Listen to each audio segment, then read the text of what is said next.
दोस्तों नमस्कार, एक बार फिर से आप सभी का स्वागत है आपके अपने इस चैनल नर्स स्टडी प्रेप पर। मैं जय Gupta, nursing officer, all India rank 407, आपका फिर से स्वागत करता हूं।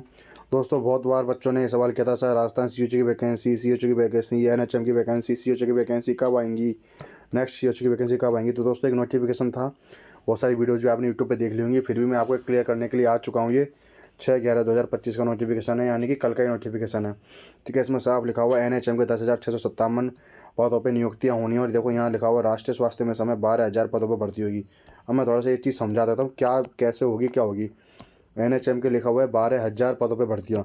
अब इसमें से आपकी देखो मेनली सीएचओ और एनएचएम स्टाफ नर्स। ठीक है, जैसा कि मैंने आपको बोला भी था कि 2026 जून, ये बोला था नहीं बोला था, 2026 जून तक आपको सीएचओ की वैकेंसीज देखने को मिलेंगी। 101% राजस्थान सीएचओ की वैकेंसीज आपको देखने की मिलेंगी। ठीक है ना, एनएचएम कैडर में, ठीक है ना, एनएचएम कैडर में, ठीक है, 12,000 पदों पे भर्तियाँ होनी है, जिसमें से सीएचओ की कम से कम आपको 5,000 प्लस भर्तियाँ देखने को मिलेंगी। और एनएचएम स्टाफ नर्स की भी आपको कम से कम 3 से 4,000 प्लस भर्तियाँ देखने को मिलेंगी। दोस्तों बस अपनी तैयारी के लिए सज्ज हो जाओ, और राजस्थान में अगर आपको जॉब पानी है तो बस अपनी तैयारी मजबूत कर लो। क्या पढ़ना है, कैसे पढ़ना है, उसके बारे में भी मैं आपको ज़रूर से ज़रूर डिटेल में बता दूंगा।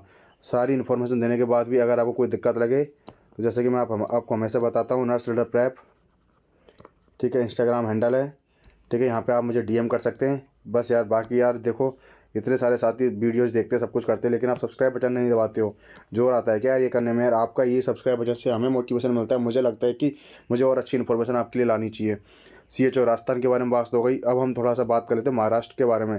ठीक है, महाराष्ट्र में सीएचओ की वैकेंसीज आई हुई है, जैसे कि आपको सभी को पता है। ठीक है ना, ये रहा पूरा नोटिफिकेशन।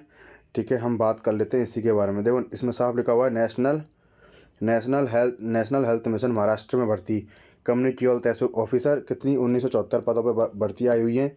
4 नवंबर यानी परसों के दिन ही फॉर्म शुरू हो गए थे।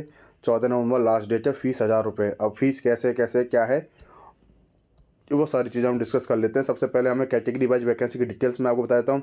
एससी की 143, एसटी की 103, वीजे की 30, एनटी की 60, इस तरह से टोटल है ना भर्ती। ओपन का मतलब होता है जनरल। ठीक है, यूआर की वैकेंसीज कितनी है, 900। ईडब्ल्यूएस की वैकेंसी है 197। ठीक है, तो इस तरह से करके 1974 वैकेंसीज है आपके पास। ठीक है, महाराष्ट्र की वैकेंसीज है। अब आप कहोगे कि सर और किसी राष्ट्र और किसी स्टेट के इसका फॉर्म भर सकते नहीं भर सकते, तो उसके बारे में भी हम बात कर लेते हैं। सबसे पहले तो आपको ये पता होना चाहिए कि पेपर कैसा होगा। एनएचएम का पेपर कैसा होगा, 100 क्वेश्चन आएंगे, जिसमें 80 क्वेश्चन तो आपके नर्सिंग के होंगे। ठीक है, उसमें 20 क्वेश्चन को भी डिवाइड किया हुआ है, 20 क्वेश्चन तो आपके जीके के होंगे, 10 क्वेश्चन तो आपके जीके के होंगे। ठीक है, और 10 क्वेश्चन आपके मिशन से रिलेटेड होंगे।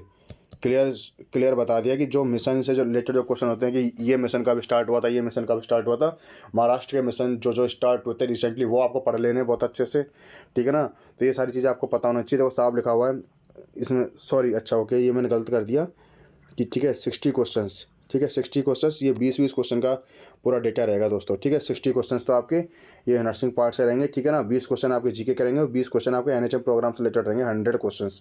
ठीक है दोस्तों, ये सारी चीज़ क्लियर हो गई। और उसके बाद एजुकेशनल क्वालिफिकेशन क्या रहनी चाहिए, बीएससी, बीए, एमएस या बीयूएमएस। ठीक है, बीएससी या बीएएमएस वाले भर सकते हैं, बीयूएमएस वाले भर सकते हैं। इसमें जीएनएम वालों का कहीं भी कोई जिक्र नहीं किया हुआ, तो आई होप शायद जीएनएम वाले भी शायद नहीं भर पाएंगे। इसमें आपका स्टेट नर्सिंग का काउंसलिंग चाहिए। ठीक है ना, आप राजस्थान से हो तो राजस्थान नर्सिंग काउंसलिंग चाहिए, एमपी से हो तो एमपी का नर्सिंग काउंसिल चाहिए। ठीक है ना, लेकिन अब आप कहोगे कि सर इसका मतलब सारे स्टेट के एग्ज़ाम फॉर्म भर सकते हैं, नहीं, सारे स्टेट के नहीं भर सकते। आप भर सकते हो अगर आपका डोमिसाइल है। इसमें एक लाइन लास्ट में ऐड कर दी है, महाराष्ट्र का आपको डोमिसाइल चाहिए ही चाहिए।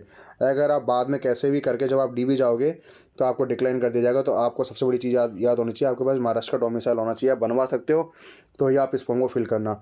18 साल न्यूनतम एज है, अधिकतम आयु 45 साल है। रिजर्व कैटेगरी के उम्मीदवारों को उम्र में छूट मिलेगी। ठीक, रिटर्न एग्जाम और इंटरव्यू, सिर्फ रिटर्न एग्जाम होगा, इंटरव्यू वगैरह कुछ नहीं होता। 40,000 रुपये प्रतिमाह। ये कैसे होता है दोस्तों, 25,000 रुपये तो आपको इन हैंड मिलेंगे, बाकी 15,000 आपके जो आपका जो परफॉर्मेंस होगी उसके बेसिस पे इंसेंटिव आपको मिलेगा।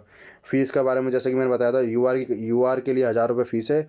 एससी, एसटी, ओबीसी और अनाथ के लिए 900 रुपये और एक्स सर्विसमैन के लिए निःशुल्क है। ठीक है ना, ये सारी चीज़ क्लियर हो गई। आई होप अब आपको सारी चीज़ क्लियर हो गई होगी। ठीक है, तो महाराष्ट्र का जो है ना, महाराष्ट्र सीएचओ कौन भर सकता है, महाराष्ट्रियन ही मतलब जिसके पास डोमिसाइल है। रजिस्ट्रेशन से मतलब नहीं, जिसके पास महाराष्ट्र का डोमिसाइल है वो ही इस महाराष्ट्र टीएचओ की वैकेंसीज को फिल कर सकता है। आई होप आपको ये सारी चीज़ क्लियर हो गई होंगी। बाकी अगर फिर भी आपको कोई दिक्कत लगे तो जैसे कि मैं हर बार बार कह रहा हूँ कि आप नर्स लेटर प्रेप मेरा इंस्टाग्राम हैंडल है, यहाँ पे आप मुझे डीएम कर देना फॉलो करके, ठीक है। बाकी आप बस ये ज़रूर कर दिया करो यार, आपके इसी एक सब्सक्राइब से मुझे मोटिवेशन मिलता है, मुझे लगता है कि आपको और नई इन्फॉर्मेशन लेके आनी चाहिए। I hope Rajasthan CHO Maharashtra CHO को लेकर सारी डाउट्स क्लियर हो गए होंगे। Thank you dear, thank you so much.